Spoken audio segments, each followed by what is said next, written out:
Hi, Erin the Quitter here. I've got a story that I wanted to read about a waitress who left her job. You're going to be surprised at everything she has to say. So we'll jump right in. Hi, Erin. I've got a quitting story for you, one that cured me from ever working in a restaurant again. Working in a restaurant is hard. I'm sure there's lots of stories where you were cured from being a waitress. I was cured from being a waitress as well. I was a teenager, 2 weeks into my very first job at this tiny rural restaurant, the kind where everyone's a regular and the other waitresses practically know their social security numbers. And because they knew all the good customers, guess who got stuck with the difficult ones? Yep, me, the brand new kid, the poor tippers, the non-tippers, the ones everyone else magically avoided. I was their girl. And if we got busy, they'd yank me off the floor and stick me on dish duty at waitress pay. I didn't know that was wildly not normal until much, much later, which I did look that up. And apparently, if you are washing dishes for more than 30 minutes or for 20% of your shift, you are supposed to be paid at a different rate than the waitress rate. So they were definitely taking advantage of her here. But the day I quit, oh, that day was special. I was scheduled to open. That meant being there at 10 a.m. in a long sleeve button down and a tie in the middle of a hot southern morning.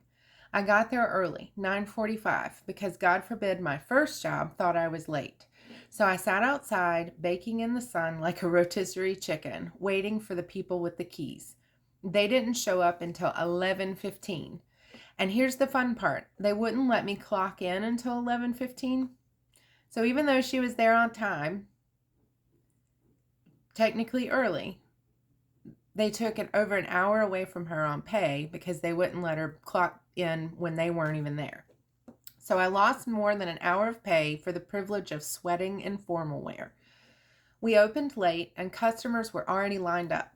We were sprinting around the kitchen trying to catch up when my hypoglycemia hit hard. I passed out right there in the kitchen. Oh no. They gave me a drink, made me a sandwich, and eventually I started to feel not dying, but definitely not normal. I told them I was weak, shaky, and needed to go home. They said no. So I stayed, and they put me back on dishes again. Then, because apparently this story wasn't unhinged enough, the owner strolls in, grabs the other waitresses, and takes them out on his boat to go water skiing, and leaves me, the sick teenager who had already passed out for the day, the only waitress, cashier, and dishwasher until 8 p.m. Just me and the cook. I would have walked out right then. I made it through that shift, but I was done. The next Saturday, I walked in, started my tables like normal, and then announced I was leaving and not coming back. And because I suddenly grew a backbone in that moment, I stood at the register and told the owner he owed me the pay difference for the 20 hours of dishwashing they'd stuck me with. I wasn't moving until he paid. He did, and I never worked another waitressing job again. Signed, someone whose first job was also her last job in the food industry. What do you guys think about that? I've been a waitress before. It's hard work. It's terrible. I would never want to do it again. I know there's some people who love it and who do really great at it. So I don't want to say that it's like the worst job in the world. I'm sure there are worse. But what do you think? Would you have left on the day that it happened, or would you have done what she did here and wait to kind of stick it to the man? If you have a story that you want to share, please send it to erinthequitter@gmail.com. I'll read it out anonymously and we can discuss it. Have a great day.